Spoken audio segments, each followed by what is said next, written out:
দুঃখের সঙ্গে বলতে হয় যে একটা চক্রান্ত চলছে যে বাংলাদেশের ভবিষ্যতে যে নির্বাচন হওয়ার কথা সেই নির্বাচনকে বানচাল করে দেওয়ার জন্য একটা গোষ্ঠীর চেষ্টা করছে।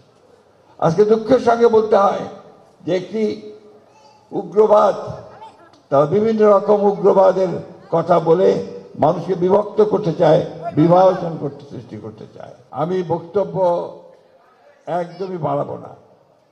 আমি শুধু মনে করি যে আজকে আমাদের একটা অনেক আনন্দের দিন। আনন্দের দিন এই জন্যে যে আমাদের ক্ষুদ্র জাতিগোষ্ঠী ভাইয়েরা তারা তাদের অনেক দিনের যে আকাঙ্ক্ষা, ইচ্ছা, যে তারা আমাদের নেতার সঙ্গে মিলিত হবেন, তাদের কথাগুলো বলবেন, সেটা আজকে আমরা পূরণ করতে পেরেছি। আমাদের আনন্দের দিন এই জন্যে যে আজকে আমাদের দলের প্রতিষ্ঠাতা শহীদ প্রেসিডেন্ট জিয়া রহমান তিনি যে বাংলাদেশি জাতীয়তাবাদের যে দর্শন জাতির সামনে উপস্থাপন করেছিলেন, সেই দর্শন অনুযায়ী আমাদের যে ক্ষুদ্র জাতিগোষ্ঠীগুলো রয়েছে তা আজকে একত্রিত হয়ে মূল যে স্ট্রিম সেই সঙ্গে একত্রিত হয়ে তারা আজকে বাংলাদেশে উন্নয়নমূলক কর্মকাজ, তাদের কাজ বাংলাদেশের সঙ্গে একীভূত হতে চায়। আমি একটা শুধু বক্তব্য বলে শেষ করতে চাই, কারণ সময় খুব কম। আপনারা জানেন যে একটা ভয়াবহ দানবীয় ফ্যাসিস্ট সরকারের দীর্ঘ নির্যাতনের একটা শাসনের পরে আমরা একটা অভ্যুত্থানের মধ্য দিয়ে একটা সুযোগ পেয়েছি একটা নতুন বাংলাদেশ তৈরি করবার, নতুন বাংলাদেশ নির্মাণ করবার। এই নতুন বাংলাদেশ নির্মাণ করার জন্যে আজকে আমরা সবাই অন্তত একটা বিষয়ে একমত যে আমরা প্রত্যেকটা নাগরিকের সমান অধিকার এখানে প্রতিষ্ঠিত করব।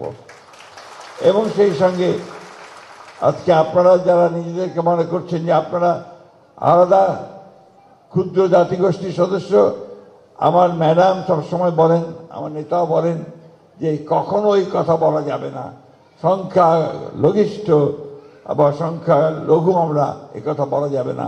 আমরা সবাই বাংলাদেশি, আমাদের অধিকার সকলের সমান।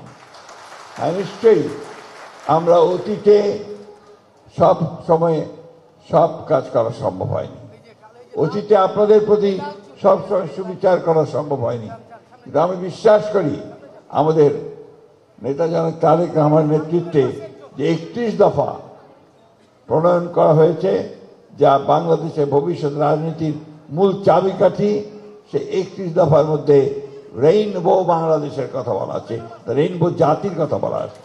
এবং সেই রেইনবো জাতিতে আপনাদের সকলকে নিয়ে আমরা সত্যিকার অর্থেই একটা রেইনবো স্টেট আমরা তৈরি করতে চাই, একটা জাতি তৈরি করতে চাই, সেটাই হচ্ছে আমাদের লক্ষ্য। আজকে দুঃখের সঙ্গে বলতে হয় যে একটা চক্রান্ত চলছে যে বাংলাদেশের ভবিষ্যতে যে নির্বাচন হওয়ার কথা সেই নির্বাচনকে বানচাল করে দেওয়ার জন্য একটা গোষ্ঠীর চেষ্টা করছে। আজকে দুঃখের সঙ্গে বলতে হয় যে একটি উগ্রবাদ, তারা বিভিন্ন রকম উগ্রবাদের কথা বলে মানুষকে বিভক্ত করতে চায়, বিভাজন সৃষ্টি করতে চায়। আজকে আমাদের সকলের দায়িত্ব হবে একসাথে, ঠিক 71 সালে যেমন আমরা সবাই হিন্দু, মুসলমান, বৌদ্ধ, খ্রিস্টান, আমরা ক্ষুদ্র জাতি বা বড় জাতি একসাথে বসে লড়াই করেছিলাম আমাদের একটা ভূখণ্ডের জন্যে, আমাদের আবার আমাদের অধিকার রক্ষা করার জন্য। আমাদের সেই যে লক্ষ্য ছিল যে একটা স্বাধীন বাংলাদেশ করার জন্য, মুক্ত বাংলাদেশ করার জন্য, সেই লক্ষ্যে আমরা কাজ করব। আমাদের বিশ্বাস আছে যে আমাদের নেতা ডক্টর রহমান সাহেব উনি এখন পর্যন্ত যে কথা আমাদের সামনে বলেছেন, যে কাজ তিনি করেছেন, তাতে আমি সকল জাতিকে ঐক্যবদ্ধ করে, জাতির সকলকে ঐক্যবদ্ধ করে আমরা সেই লক্ষ্যে এগিয়ে যেতে পারব। আমি আবার আমাদের দল বাংলাদেশ জাতীয়তাবাদী দলের পক্ষ থেকে আপনাদেরকে আন্তরিক ধন্যবাদ জানাচ্ছি যে আপনারা অনেক দূর দূরান্ত থেকে অনেক কষ্ট করে প্রায় সকাল থেকে এখানে বসে আছেন আমাদের নেতার বক্তব্য শোনার জন্য। যার উদ্দেশ্য একটাই, আপনারা স্বপ্ন দেখছেন যে তারেক রহমানের নেতৃত্বে নতুন এক বাংলাদেশ করে উঠবে, যে বাংলাদেশে আপনাদের সকলের অধিকার প্রতিষ্ঠিত হবে। ধন্যবাদ সকলকে।